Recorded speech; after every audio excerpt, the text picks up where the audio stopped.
मेरा नाम मुमताज़ है। मैं किशन बाग 9 नंबर से बात कर रही हूँ। मैं 9 नंबर से बोल रही हूँ। मैं मेरी भांजी का मर्द दोनों किराए से रहते हैं। मेरी बहन क्या नाम है उनका? अहमद है नाम, फरीन अहमद, दोनों किराए से रहते हैं यहाँ पे। मेरी बहन का ज़ाती घर है, उसमें मैं भी किराए से रहती हूँ। मेरी भांजी का मर्द भी किराए से रहते हैं।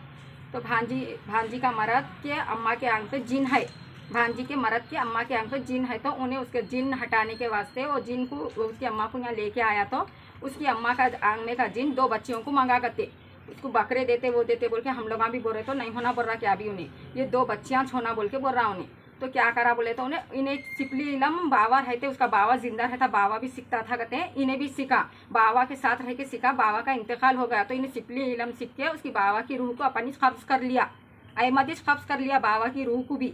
तो बाबा बेटे दोनों मिलके क्या कर रहे बोले तो ये इलम कर रही है। अम्मा बेटी, एक बहन है तबस्सुम उसकी, और उसकी अम्मा है। कहाँ रहते हैं लोग? यहाँ 9 नंबर पे यहाँ रहते हैं इन लोग भी। ये लोग पूरे मिलके है। उसकी अम्मा मरने वाली है कहते, उसकी अम्मा मरने वाली है। वो जिन उसकी अम्मा को ले तू बोल रहा। तो उन्हें बोल रहा है कि ये बच्चियों को ले लेके जा, मेरी अम्मा को छोड़ दे बोल रहा। हम लोग भी बोल रहे तेरी अम्मा दुनिया देखी, ये बच्चियाँ अभी क्या देखे बोले। तो जिन बोल रहा कहते नहीं ये बच्चियों को दियो, उसकी अम्मा को छोड़ता हूँ बोल रहा कहते। उन्हें बोल रहा मेरी अम्मा को बचाना है, ये बच्चियों को ले जाता हूँ मैं बोल के बोल रहा उन्हें। तो सिपली इलम सीख रहा, गंदा इलम सीख रहा कहते पूरा। उन्हें गंदा इलम सीखने बैठता 4 साल से यहाँ पे घर में गंदा इलम कर रहा। उन्हें 4 साल से घर में कुरान ने रख लिया। उन्हें मेरे घर में कुरान रखा। उन्हें हमारे को उतना शक नहीं आया इन्हें कुरान कहीं को नहीं रख ले रहा घर में वो बोल के मैं हमारे को नहीं आया।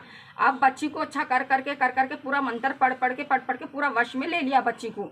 उन्हीं के दिन से मेरी बच्ची की तबीयत खराब हो गई। मैं दवाखाने को बताई, अल्ताफ डॉक्टर के पास बताई, ग्लूकोज चढ़ाई, एक्सरे उतारी, सब उतारी, में कुछ भी नहीं निकला एक्सरे में वो। तो मैं क्या करी, दुआ पढ़ाने लेके गई बच्ची को। दुआ पढ़ा के लेके आते बराबर शाम में क्या आया, फिर आया रात के टाइम में आके बोला बच्ची को तू दुआ पढ़ाने नहीं लेके जाना, अगर तू बच्ची को दुआ पढ़ाने लेके गई तो अच्छा नहीं रहता बोल के हमारे को धमकियाँ डाला। तो मैं क्या करी, इन्हें ऐसा आया बोल के मैं सीधे लंगर हाउस की दरगाह को ले लेके चले गई। वहाँ जाके दरगाह में रही तो वहाँ पे बाबा कंट्रोल कर लिया, वहाँ नहीं आया। आना जाना करी 3 रात रही करी, कुछ भी नहीं हुआ बोल के फिर मैं क्या करी, मस्तान बाबा की दरबार में, वहाँ यहाँ सुलेमान बाबा की दरगाह में, महमूद बाबा की दरगाह में, ये सब करने लेके फिरी करी मैं। ऐसा कर रहा हमारे बच्चे। अब आप क्या चाह रहे आप? अब हम कुछ नहीं चाह रहे, ये लोग चारों नहीं वो करना, हमारे को बहुत गंदा इलम करके छोड़े गए हमारे बच्चियों पे। अब कहाँ है? सजा देना उन लोगों को, अम्मा को। अब कहाँ है? अब उन लोग यहाँ 9 नंबर में उनके घर में है। उन्होंने कहाँ है अहमद, मैं तो नहीं मालूम अहमद कहाँ है। सब पुलिस वाले ले गए कहते अहमद को, मैं तो नहीं देखी थी।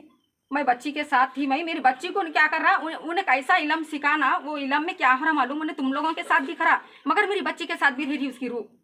ऐसा हो रहा वो। दोनों बेटियां हाँ, दो बेटियां उसके, अम्मा उसकी, उसका मर गया सो बाप को कहते उसकी रूह नहीं, अल्लाह के नहीं जाने दिया है, नहीं मंत्र पढ़ के रूह को अपनी से रख लिया। सो अम्मा बाप की रूह रख लेके करा उन्हें, समझो इतना सब खेला। सुने ना, उसका भाई रफीक है, देखो अभी एक उन्हें भी दरगाह में बैठता है, अल्लाह अल्लाह बोल लेते, दरगाह में बैठता, जलाल बाबा की दरगाह में बैठता। उन्हें यहाँ है जलाल बाबा नगर में दरगाह है, यहाँ 9 नंबर पे, वहाँ बैठता उसका भाई। ये लोग पूरा खानदानी छे, पूरा गंदा इलम करते उन लोग। ठीक है, हाँ, पूरे मिलके सीख के पूरे मिलके करते देखो ये सब।